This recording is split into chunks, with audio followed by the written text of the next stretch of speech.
On December the 28th, 1996, Oline gave birth to a young male calf whom the Bedouin decided to name Jimmy after one of their heroes, a famous boxer in India. The arrival of Jimmy has been a pleasant and unexpected surprise for the Bedouin. I go from sea, the morning 6 o'clock, I see the baby with the Uli.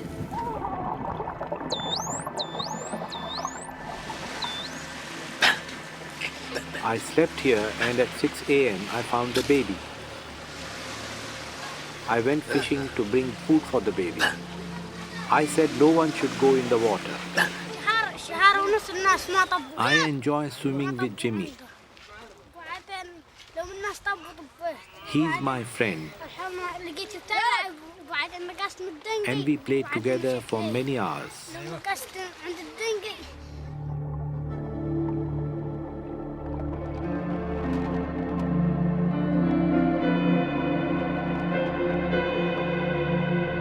Valak and Jimmy's relationship can now be likened to the relationship between Abdallah and Oline. He has become a respected figure amongst his peer group, who are all in awe of his close developing relationship with Jimmy. Since Abdallah's relationship started to gain media attention, competition between Abdallah and Muhammad has become apparent, and their relationship is changing. Abdallah and Muhammad, I sometimes notice that they have a kind of fight over who is going to be the more powerful around the area. So sometimes Muhammad comes to talk to Abdallah, and Abdallah is just turning his head to the side.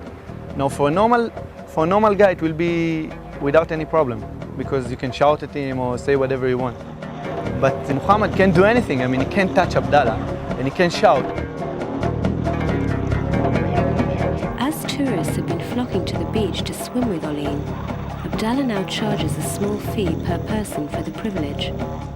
Flipper really, in some ways, was the best and the worst thing that ever happened to dolphins, because on the one hand it exposed people all over the world to dolphins, but on the other hand it created a billion-dollar industry, created a lot of captures,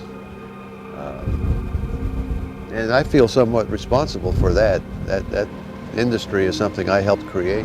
She died of suicide. They can end their life if it becomes too stressful for them simply by not taking that next breath.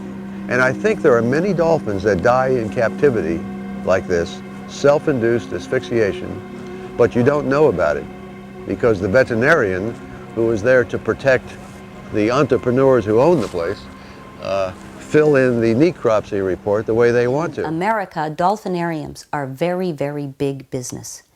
And the majority of them, the largest ones, are attached to huge corporations.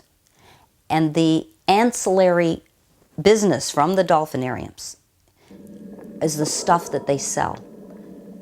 They sell pictures, they sell posters, they sell etc. And it's a very big business.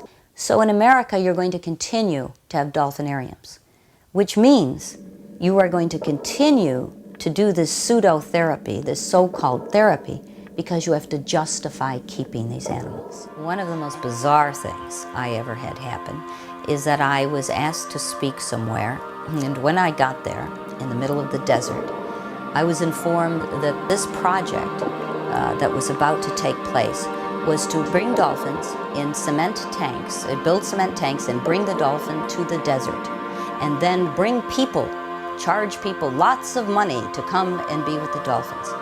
And when I suggested that this was a little artificial, it was explained to me that of course not, because at one time this whole desert had been covered with water, and what they were doing was merely bringing the dolphins home.